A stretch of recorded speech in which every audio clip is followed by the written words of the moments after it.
Hello everyone, it's a pleasure to be here. Today we will dive into the fantastic story of the Silk Road, its journey through time, cultures, and the exchange of ideas.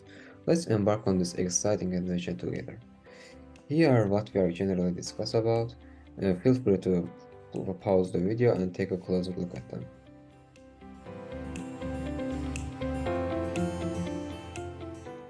Before starting, I want to give some brief information about Silk Road. The Silk Road was an extensive network of trade routes that connected East and West during ancient times about 130 before the century. It wasn't a single road, but rather a complex web of routes that spanned over 10,000 kilometers across Asia, Europe, and Africa. The Silk Road got its name from the valuable silk that was one of the major traded goods along these roads. The Silk Road facilitated the trade of the wide range of goods, including silk, of course, gemstones, ceramics, textiles, exotic animals, and much more. It was not just about exchange of physical goods, but also about the transmission of knowledge, language, and philosophies. One of the most significant impacts of the Silk Road was diffusion ideas and knowledge. The Silk Road also played a circular role in the transmission of technologies such as papermaking, printing, astronomy, and medicine. About all this in detail, now my dear groupmate Aidan will talk about. Now I will give information about importance of the Silk Road. As my teammate Jalal mentioned, the purpose of the Silk Road was exchange of goods for the first time, but then it leads to exchange of religions, ideas, and technologies, and much more, which I'm going to talk about it detailedly on the next slide. But let's first understand how Silk Road affects the countries that it covers. Silk Road mostly helps the countries to introduce their product to another countries, and it helped them to grow economically. Now, on the next slide, um, one of the most significant exchange was ideas and knowledge. For example, spread of four great inventions by ancient China. They were paper making, gunpowder, printing, and the compass. Now, the next example is Buddhism. As we know that Buddhism is religion of India, and Buddhism was able to spread from India to China due to Silk Road. Till now, I talked about foreign countries, and now talk about our historical significance of Azerbaijan's location. But firstly, let's get to know that where is Azerbaijan located? Azerbaijan located in the Caucasus regions. As in the picture, you can see that Azerbaijan bordered Russia to the north, Iran to the south, Armenia to the west, northwest, mm, Georgia to the northwest, and Nakh- Nakhchivan to the Turkey. And now from the location, we can understand that Azerbaijan was hub country for the connection of Central Asia to the Anatolia, the Black Sea, and the West. Now Jalal will talk about the cultural exchange of Azerbaijan and Silk Road. Thank you, Aidan, for all this brief information. Now it's my turn to talk about exchange between Azerbaijan and the Silk Road. Azerbaijan's strategic location on the Silk Road made a circular link between East and West. Uh, it served as a crossroads where the traders come from different regions, bringing with them different kind of goods as well as their unique cultures and ideas. The cities of Azerbaijan, with their noisy markets and caravanserais, were important hubs of trade. They facilitated not just the trade of goods like silks, spices, and some stones, but also exchange of knowledge and art and culture. As an example of art exchange, I can say Azerbaijan's carpet weaving, which has influence of Persian, Chinese, and Turkish traditions. The complex patterns and alive colors, which you can see from this PPT, seen in the Azerbaijan's carpets, are proof of this cultural exchange. Azerbaijan's cuisine is another proof for that. Azerbaijan's kitchen is a delicious blend of East and West. Dishes like plov and dolma reflect the circular influences of different cultures. All these were about exchanges between Azerbaijan and the Silk Road. I'm sorry to interrupt, but I have a question. Does this transportations have difficulties? Thank you, Aidan, for this interesting question. The Silk Road, a symbol of cultural and economic exchange, also had numerous challenges. Traveling across diverse terrains from hot deserts to freezing mountains was dangerous. Harsh weather conditions such as sandstorms and snowstorms added to the travel's plight. The lack of food and water in this harsh environment often led to the hunger and thirst. Moreover, the Silk Road was a hotbed for disease. The constant movement of people facilitated the spread of diseases like plague, which claimed countless lives. Also faced constant threat of bandits and thieves who lay in wait to rob valuable goods.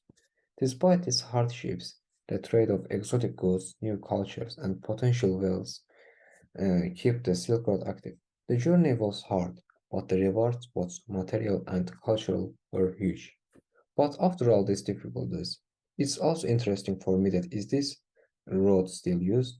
To find the answer to this question, let's listen to All Aidan. right, so now I'll talk about the three main civilizations that were based around the Silk Road, and these include the Chinese civilizations, the Persian civilizations, and the Mongolian uh, Empire. All right. The Chinese empires include the Han Dynasty, Tang Dynasty, and the Yuan Dynasty. The Han Dynasty was established in the eastern part of the Silk Road in a place called Chang'an, and they exported silk and ceramics. In the Tang Dynasty, they had a lot of cultural exchange, and most of all, they were open to foreign influence, so they attracted a lot of merchants and scholars from different places. And in the Yuan Dynasty, they were under the control of the Mongols, and so they expanded the Silk Road and even attracted like legendary explorers like Marco Polo.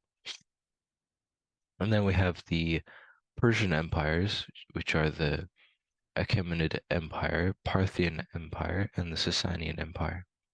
In the Achaemenid Empire, it was well, they had the Royal Road, which is a large segment of the Silk Road, which is in the western part, and it helped facilitate more trade with the other side. And in the Parthian Empire, they maintained and expanded connections between China and the Roman Empire, which also helped with trade. And the Sasanian Empire, they fostered trade and culture exchange as well, and aided the spread of religion like Buddhism and other ideas as well. Uh, and then finally, we have the Mongol Empire, which is had a very huge effect. And under the leadership of Genghis Khan and all of his successors, they very significantly impacted trade and culture exchange across like the largest area of all of them. Now I'll give a few interesting facts about the Silk Road. Um, they had camel caravans, which means that well, obviously they didn't do shipping, so they used camels, and they were the primary carriers of goods. There was the secret of silk, which is that the Chinese actually kept silk making process a secret from everyone for a very long time. Food fusion, there was just the trade of spices and recipes and stuff like noodles and traditions like that were spread by the Silk Road. And also the decline of the Silk Road itself was partly because of the Black Death, uh, and also the rise of maritime routes during the age of exploration. Now Aidan will talk about the decline of the Silk Road. Thank you, Elshan, for your facts that were very interesting. And now I will talk about decline of the Silk Road as last part of this presentation. So in 1453, Ottoman Empire boycotted trade with China and closed them. But the real reason was actually not this. The real reason, as in the picture, the red line represents the Silk Road. But what about blue lines?